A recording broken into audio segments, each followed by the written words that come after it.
Hey guys, welcome back to another video. If you haven't heard yet, Sony's just released some news and images about their new wireless controller shipping out with the PlayStation 5 in holiday 2020.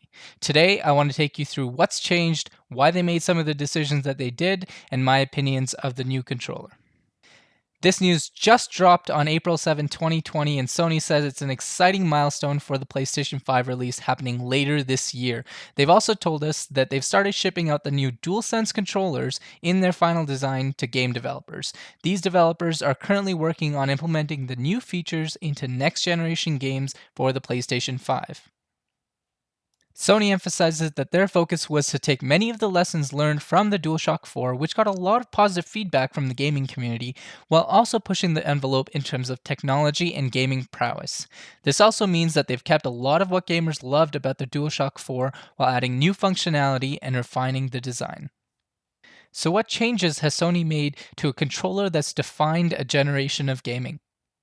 Well, the first thing you might notice is Sony has changed their color scheme for this controller. What has traditionally been a single color controller now sports a two-tone color scheme. Although I disagree that the DualShock 4 was only a single color, because there were many colors and patterns that Sony released to the tail end of the PS4 generation, the DualSense controller will come with the two-tone design shown.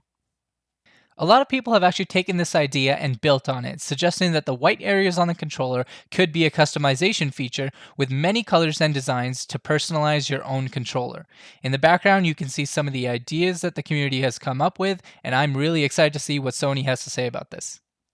Second is the position of the light bar, which was traditionally on the top and front of the DualShock 4, is now located around the touchpad on the DualSense controller.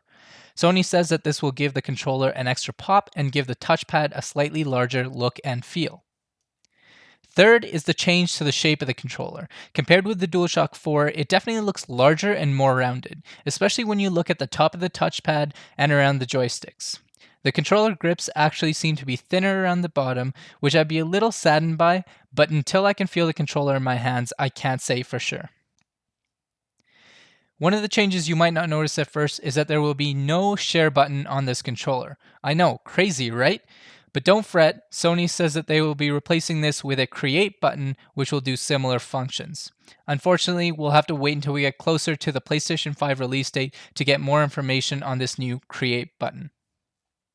Another change under the hood of the new DualSense controller is the addition of haptic feedback. The haptic feedback will not only be in the controller grips, like the rumble sticks in the DualShock 4, but will also have haptic feedback through the L2 and R2 triggers. This will provide players with a powerful sensation of their environment. Sony uses the example of the slow grittiness of driving a car through mud or drawing a bow and shooting.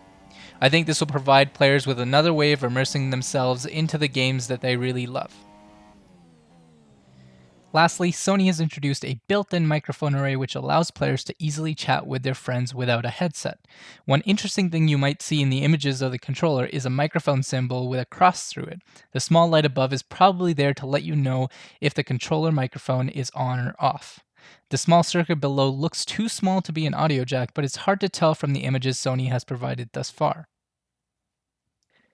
Now, until we get some more information about the new DualSense controller, this is about all the changes that Sony has shared with us to date. I think the transition between the DualShock 4 and the new DualSense controller will be smaller than the transition from the DualShock 3 because a lot of what we're familiar with has stayed the same. Sony has stated that they wanted the controller to be an extension of the player, and I think that's exactly what we'll get. So I'm personally very excited to test drive this new controller. If you made it this far in the video, be sure to like and subscribe. And if you have some extra time during this whole pandemic situation, leave a comment and let me know how the channel's doing.